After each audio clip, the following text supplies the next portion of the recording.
Right now, while you're watching this video, something extraordinary is happening. 3 countries are moving over $3 trillion through a financial system that doesn't appear on any bank's records.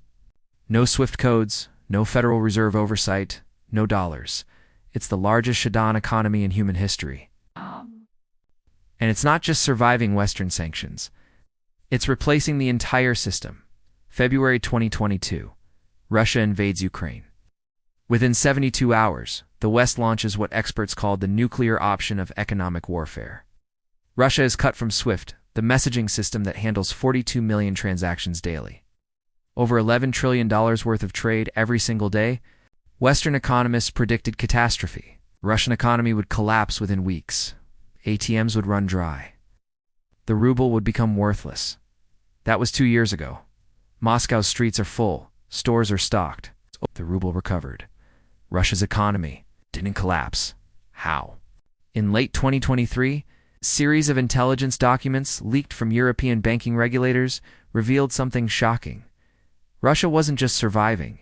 They had built something new. Parallel financial architecture. No Western banks, no dollars, no rules, and they weren't alone. Iran had been perfecting this system for 40 years under sanctions. Venezuela was using it to sell oil. North Korea to fund its regime. And China. China was building the infrastructure for all of them. Together, they've created a shadow economy worth over $3 trillion annually. That's larger than the entire economy of France. It's completely invisible to Western oversight. This is the story of how outcasts became architects, how sanctions became blueprints, and how the financial system that's ruled the world for 80 years might be facing its first real challenger. Because what you're about to see isn't just about Russia or Iran or China. It's about the future of money itself. The shadow economy runs on 5 pillars, and each one is more sophisticated than most people realize. Pillar 1. Alternative payment rails. When Russia was cut from SWIFT, Western media celebrated. But there was one problem. Russia had seen it coming. In 2014, after the Crimea annexation, Russia started building SPFS, the system for transfer of financial messages, their own SWIFT. By 2022, it connected 400 Russian institutions, plus banks in 20 other countries, including Belarus, Armenia, Kazakhstan, and crucially Chinese banks. But the real game changer was China's CIPS, the cross-border interbank payment system. Launched in 2015, it now processes over 80 million messages annually. In 2022 alone, CIPS transactions jumped 50%. That's $3 trillion moving through Chinese rails instead of Western ones. The West didn't just cut Russia from the financial system. They accidentally accelerated the construction of a rival system. Pillar 2, the ghost fleet. Remember those Venezuelan ghost ships we talked about? Well, that was just the beginning. There are now over 600 tankers in what experts call the dark fleet. Ships that turn off their transponders, rename themselves monthly, and operate in international waters. They meet in the middle of the ocean. Transfer millions of barrels. The oil that leaves Venezuela arrives in China with Malaysian paperwork. Experts estimate 1.5 million barrels of sanctioned oil move daily through these routes, at current prices. That's $135 million per day. Over $49 billion annually. And it's all enabled by a web of shell companies. Ships flagged in Liberia, insured in Bermuda, owned by companies registered in Dubai, with mailboxes in Panama. The ocean has become the world's largest money laundering operation.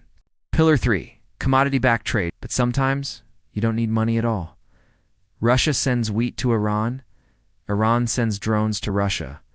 No dollars exchanged? No banks involved? China buys Russian oil and gas, not in dollars or yuan, but in direct exchange for electronics, machinery, consumer goods. In 2023, Russia-China trade hit $240 billion. Over 90% settled in yuan or rubles, $0, and then there's gold. Central banks in sanctioned countries have been hoarding it for years. Russia's gold reserves increased by 600 tons since 2014. China added over 1,000 tons. Iran converted much of its foreign reserves to gold. Why? Because gold needs no intermediary. It's the oldest shadow currency, and it's making a comeback. Pillar 4. The Dubai Gateway. Every shadow economy needs a gateway to the legitimate world. For this one, it's Dubai. The UAE doesn't enforce Western sanctions. They maintain relationships with everyone, and they've become the ultimate middleman. There's one office building in Dubai where 847 companies are registered, all with the same mailbox, all processing transactions between sanctioned and non-sanctioned entities. Iranian businessmen fly to Dubai with suitcases of currency. Turkish traders process Russian payments. Venezuelan gold gets refined in Dubai facilities and sold with Emirati certificates of origin. It's not corruption. It's just ... business. And Dubai has perfected the art of being in the middle. Pillar 5, digital workarounds. And then there's the newest pillar, cryptocurrency. North Korea's Lazarus Group has stolen over $2 billion in crypto. That money funds their nuclear program, bypassing every sanction imaginable. Russia uses stablecoins like Tether for international trade, no bank required, peer-to-peer transfers that move millions in seconds. Iran has become one of the world's largest Bitcoin miners, using subsidized electricity. They mine Bitcoin, sell it for hard currency, buy what they need. Experts estimate sanctioned countries use $20 billion in crypto annually to bypass financial restrictions. 5 pillars, all operating simultaneously, all growing stronger every year. But here's what most people miss. This isn't just about survival. It's about replacement. Because while the West thinks it's punishing rogues, something much bigger is happening. The petrodollar is dying. In 1974, the U.S. made a deal with Saudi Arabia. The Saudis would sell oil only in dollars. In exchange, America would provide military protection. This created massive global demand for dollars. Countries needed dollars to buy oil. That demand let America print money without causing inflation. It's the foundation of American financial power. For 50 years, that deal held, until now, March 2023. Saudi Arabia completes its first oil transaction with China in yuan, not dollars. Yuan, ways to sell oil to India in rupees. Brazil and China trade in their own currencies. France buys LNG from China in yuan in 2000. The dollar made up 73% of global reserves. Today, it's 58% and falling. And then there's BRICS: Brazil, Russia, India, China, South Africa. In 2023, they invited 6 more countries to join: Saudi Arabia, UAE, Iran, Egypt, Ethiopia, Argentina. That's 3.2 billion people. 36% of global GDP, 42% of oil production. And they're discussing a shared currency, not backed by one country, but by commodities: gold, oil, rare earths, if that happens.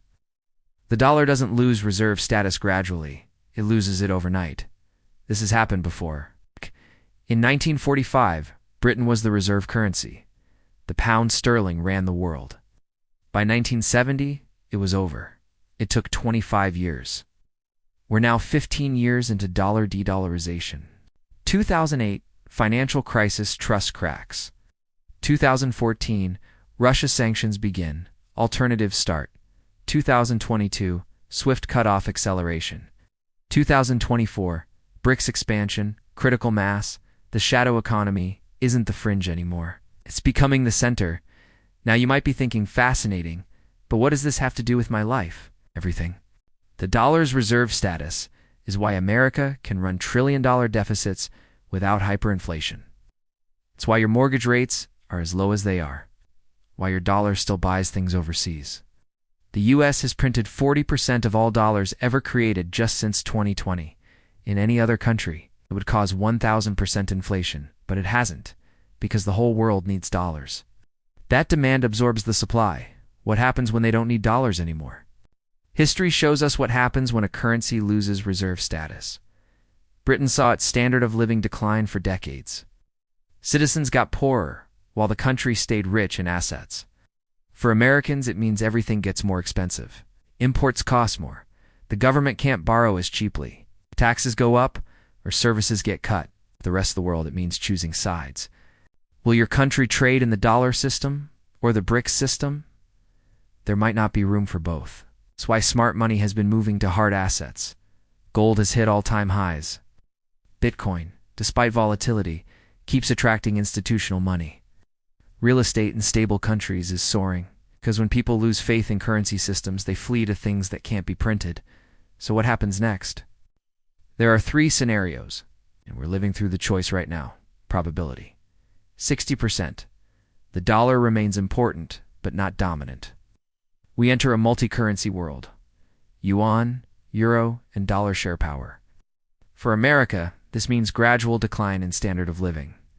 Higher inflation becomes permanent. The middle class continues shrinking.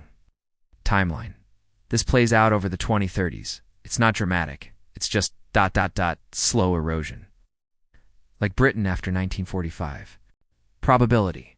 25% the US adapts. Creates a digital dollar. Negotiates power sharing with BRICS nations. A new Bretton Woods-style agreement redefines the global system. China and the US find a way to coexist economically. The transition is managed, negotiated, relatively peaceful. It's the optimistic scenario, but it requires something that's been absent. Cooperation, probability. 15% something triggers rapid loss of confidence. A war, debt crisis. A major country dumping treasuries. The dollar loses reserve status in months, not years. Global trade freezes. Markets collapse. 2008 times 10. Think 2008 financial crisis. But instead of banks failing, entire currency systems failing, it's the black swan. Low probability, catastrophic impact, and it could be triggered tomorrow by any major geopolitical event. $3 trillion. Moving through shadows, building a parallel world. Ghost ships carrying oil. Gold moving through Dubai. Yuan replacing dollars. BRICS expanding. Financial system being born in real time. The West thought sanctions were punishment. They turned out to be motivation. Russia, Iran, Venezuela. They didn't just survive. They built the foundation for something that could outlive the system that tried to destroy them. Scenario happens depends on decisions being made right now. In rooms we'll never see. By people whose names we might never know. But the shadow economy? It's already voting, and its vote is clear. The question isn't whether the financial order is changing. The question is whether you're ready for what comes next. If this opened your eyes to how power really works, there's more. The shadow economy is just one piece of a larger puzzle. China isn't just participating in this system. They're building an entire empire through debt. The modern version of colonization. And it's happening in 50 countries right now. Click the link to watch how China turned loans into ownership. It's the strategy behind everything you just learned. Hit subscribe because the stories that actually matter, they're not on the evening news. They're right here.